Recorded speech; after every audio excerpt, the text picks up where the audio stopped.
हे friends, welcome back. आज इस video में हम लोग बात करने वाले हैं कैसे ऑनलाइन पोर्टल जैसे मनी कंट्रोल से आप किसी भी कंपनी के फाइनेंशियल डेटा को निकाल सके और एफिशिएंटली पढ़ सके। तो मनी कंट्रोल के सीरीज का ये तीसरा वीडियो है जिसमें मैं कवर करने वाला हूँ कैश फ्लो स्टेटमेंट को आप कैसे पढ़ सकते हैं।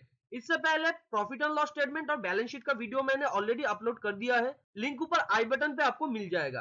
तो पहले आप वो वीडियो देख लीजिए, फिर इस वीडियो को कंटिन्यू कीजिए, क्योंकि cash flow statement profit and loss और बैलेंस शीट का जो अमाउंट है उसका मिला जुला अमाउंट और एडजस्टमेंट ही होता है cash flow statement. Cash flow statement में कोई भी अमाउंट अलग से बिठाया नहीं जाता है, ये पीएल स्टेटमेंट और बैलेंस शीट का एक मेजरमेंट का अमाउंट होता है। तो मैं आपसे रिक्वेस्ट करता हूं पहले आप पीएल स्टेटमेंट और बैलेंस शीट को कैसे पढ़ते हैं वो वीडियो देख लीजिए, फिर इस वीडियो को कंटिन्यू कीजिए। और अगर आप लोग एनुअल रिपोर्ट से कैसे फाइनेंशियल डेटा को निकाल सके और पढ़ सके एफिशिएंटली और उसे इंटरप्रेट कर सके उसके बारे में जानना चाहते हैं तो लिंक ऊपर आई बटन और नीचे डिस्क्रिप्शन पे दिया हुआ है, आप जाके वो वीडियो चेक कर सकते हैं। और इस वीडियो में कैसे मनी कंट्रोल से किसी भी कंपनी के कैश फ्लो स्टेटमेंट को आप पढ़ सकते हैं और कैसे पढ़ा जाता है वो मैं आप लोगों को बताऊंगा। तो चलिए सीखते हैं एक साथ।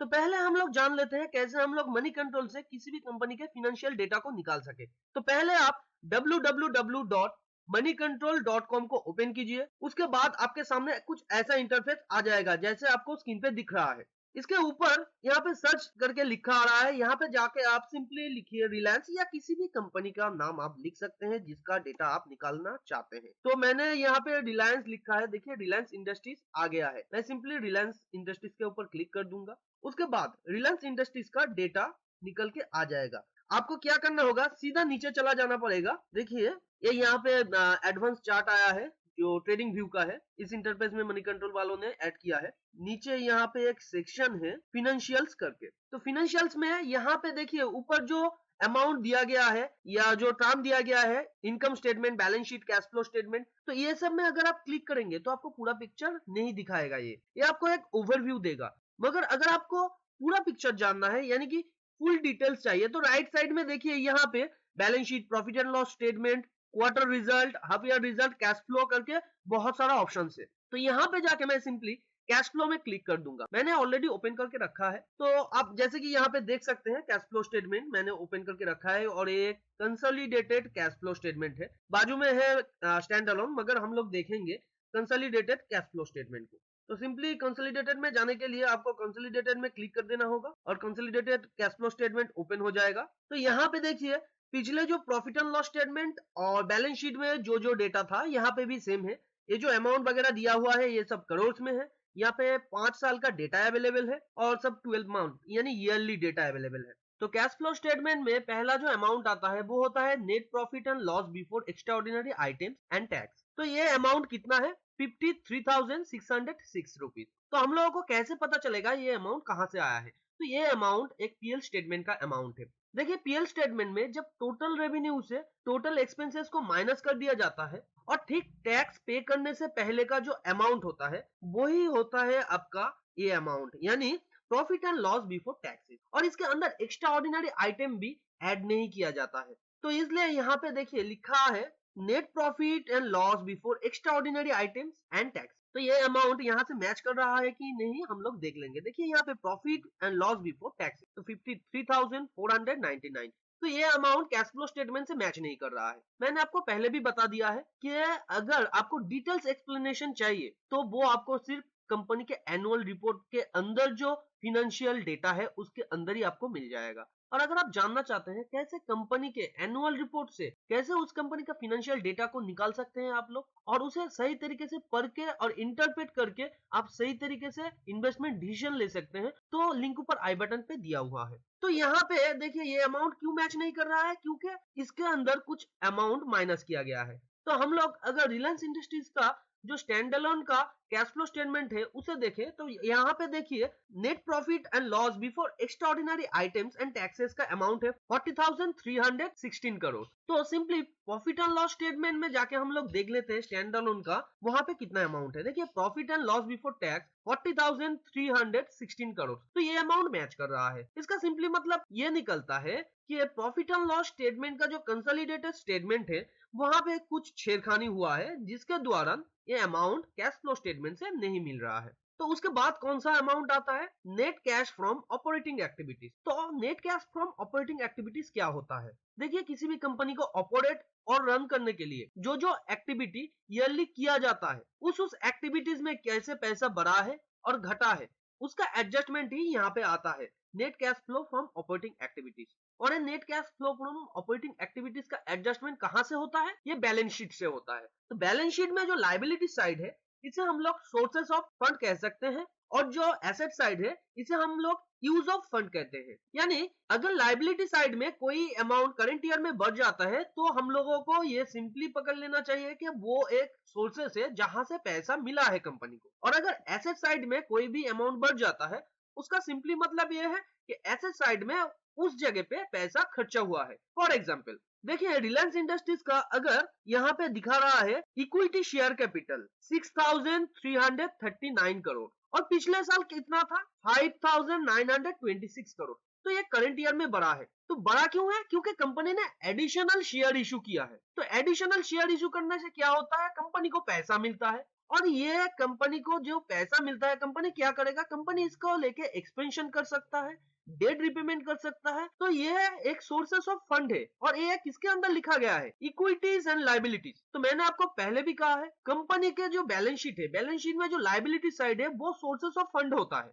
और जो एसेट साइड है वो यूज ऑफ फंड होता है। तो ये पैसे को लेके कंपनी अगर कोई एसेट खरीदता है, तो वो एसेट कॉलम में दिखाएगा कि एसेट इतना बढ़ गया है, यानी यहां से पैसा उस एसेट में ट्रांसफर हो गया है। तो देखिए, यहाँ पे लॉन्ग टर्म बोरोइंग यानी कि कंपनी ने बैंक से पैसा लिया है, यानी ये एक सोर्सेस ऑफ फंड है जिसको लायबिलिटीज के अंदर लिखा गया है, और इस पैसे को लेके कंपनी एसेट भी खरीद सकता है। देखिए, यहाँ पे अगर हम लोग फिक्स एसेट में चले जाएं, तो फिक्स एसेट पिछले साल कितना था? 565,840 अमाउंट का, और इस साल कितना है? 631,505 का। तो देखिए, सिंपली फिक्स एसेट बढ़ गया है। तो ये फिक्स एसेट कहां से खरीदा गया है? कंपनी के लायबिलिटी साइड में जो अमाउंट बढ़ा है, यानी सोर्सेस ऑफ फंड जहां से आया है, उस अमाउंट को लेके ये फिक्स एसेट खरीदा गया है। देखिए, अगर आप लोन लेते हैं, तो सिंपली लोन लेके जो चीज खरीदेंगे आप, उसे आप एसेट कहेंगे, और लोन आपका लायबिलिटीज हो गया। तो आपका लायबिलिटीज आपका सोर्सेस ऑफ फंड होता है, वैसे ही कंपनी का होता है।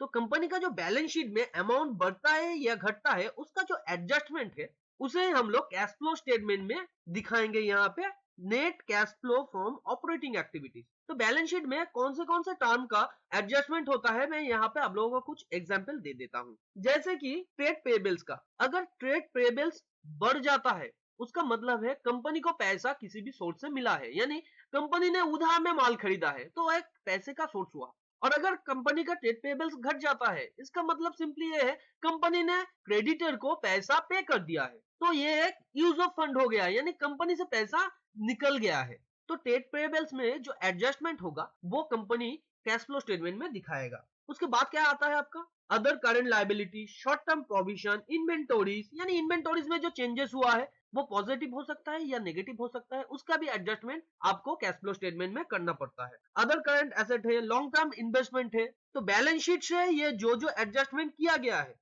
वो कैश फ्लो स्टेटमेंट में यहाँ पे net cash from operating activities में आ जाएगा। तो यहाँ पे ये अमाउंट प्लस में है, तो इसका मतलब क्या है? इसका मतलब है कंपनी का करंट ईयर में जितना एसेट बढ़ा है, उससे ज्यादा कंपनी का लायबिलिटीज बढ़ गया है, यानी कंपनी को सोर्सेस ऑफ फंड से ज्यादा फंड मिला है। इसकी वजह से कंपनी का यहाँ पे बैलेंस ज्यादा है। और यहाँ पे और एक चीज का एडजस्टमेंट होता है, वो है डेप्रिसिएशन एंड एमोटाइजेशन। मैंने पहले भी कहा है, डेप्रिसिएशन एंड एमोटाइजेशन एक नॉन कैश ट्रांजैक्शन है।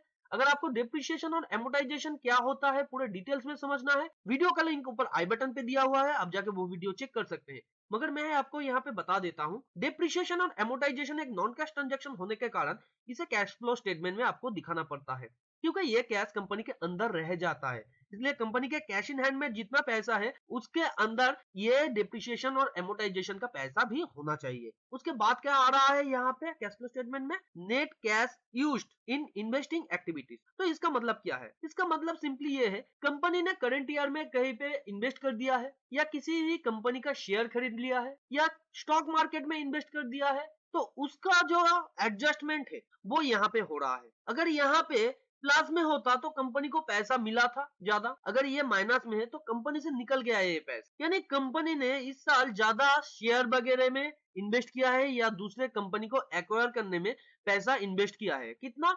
75,717 करोड़।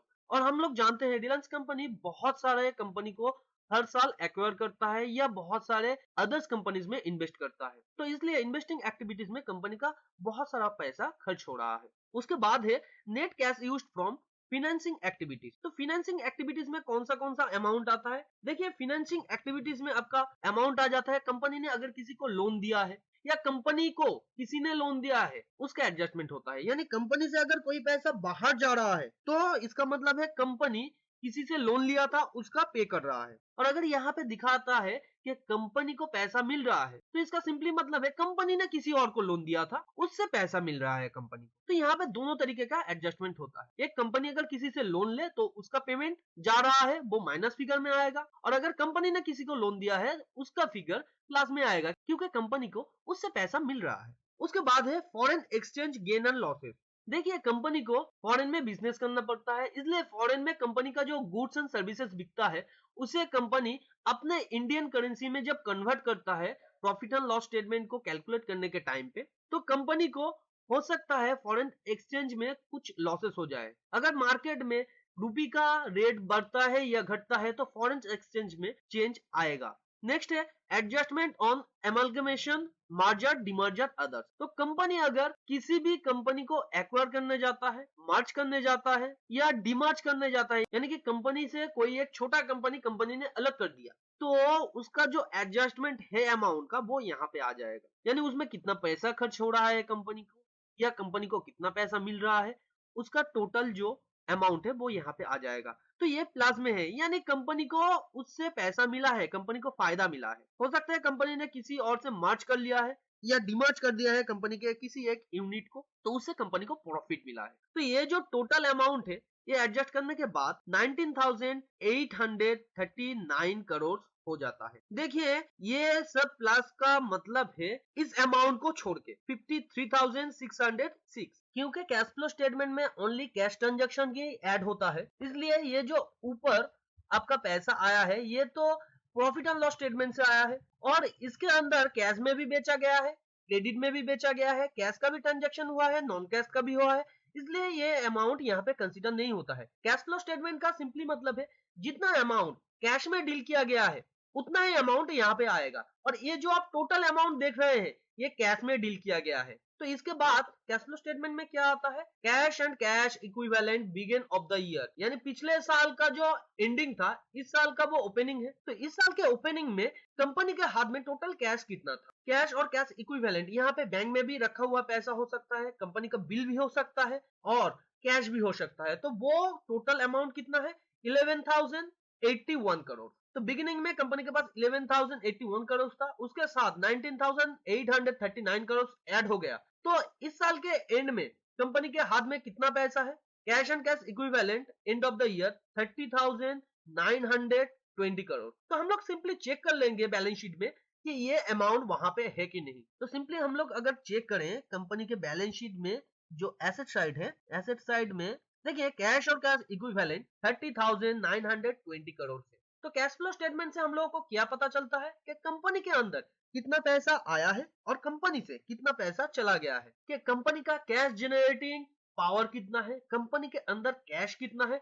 क्योंकि एक कार का अगर फ्यूल उसका पेट्रोल होता है, एक कंपनी का फ्यूल होता है उसका कैश। अगर कैश नहीं होगा तो कंपनी एम्प्लॉय को सैलरी नहीं दे सकता, कंपनी रॉ मटेरियल्स नहीं खरीद सकता, कंपनी अपने आप को मैनेज ही नहीं कर सकता है। तो कैश फ्लो स्टेटमेंट हम लोगों को बहुत इंपॉर्टेंट चीज बताता है कि कंपनी का कैश जनरेटिंग पावर कितना है। तो इसलिए आपको कैश फ्लो स्टेटमेंट को बखूबी से देखना चाहिए, क्योंकि पीएल स्टेटमेंट आपको सिर्फ नंबर्स बताता है, बैलेंस शीट आपको सिर्फ नंबर्स बताता है, मगर कैश फ्लो स्टेटमेंट आपको बताता है कि कंपनी में ओरिजिनली कैश कितना है और कंपनी में ओरिजिनली कैश का ट्रांजैक्शन कितना हुआ है। वो खाते में जितना है उतना नहीं दिखाता है, वो ओरिजिनली कितना है वो ही दिखाता है। तो अगर वीडियो में यूज किए गए कोई भी टर्म आप लोगों को बहुत ज्यादा कॉम्प्लिकेटेड लगा हो या कोई भी टर्म आप लोगों को समझ में नहीं आया हो या किसी भी नए टॉपिक के बारे में आप जानना चाहते हो तो नीचे कमेंट बॉक्स में आप जरूर लिखिए।